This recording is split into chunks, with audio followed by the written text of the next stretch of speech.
নমস্কার বন্ধুরা, তোমরা সবাই কেমন আছো? আশা করি ভালো আছো। তো দেখো, আজকে আমি চুনো মাছের টক করেছি। তো চুনো মাছের টকটা কি করে করেছি দেখো। টমেটোর কাঁচা লঙ্কা কেটে নিয়েছি, আর এই যে চুনো মাছ। দেখো, কড়াই গরম করতে বসিয়ে দিয়েছি, আর কড়াই পরিমাণ মতো তেল দিয়ে দেবো। তেলটা গরম হয়ে গেছে, তেলের মধ্যে শুকনো লঙ্কা ফোড়ন আর রাঁধুনি আর সর্ষে ফোড়ন দিয়ে দিলাম। এবার কেটে রাখা টমেটো আর কাঁচা লঙ্কাটা দিয়ে দিলাম। এবার এর মধ্যে দেবো নুন, হলুদ গুঁড়ো আর একটু লঙ্কার গুঁড়ো। এবার নাড়িয়ে দিয়ে দেবো। তো এই দেখো, টমেটোটা একটু হালকা গালিয়ে দিয়েছি, আর একটু আস্তে আস্তে আছে।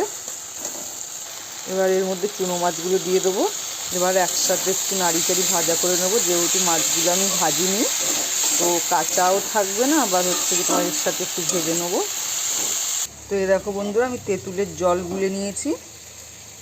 তো মাছগুলো টমেটোর সাথে নাড়িচাড়ি ভেজে নিয়েছি একটু।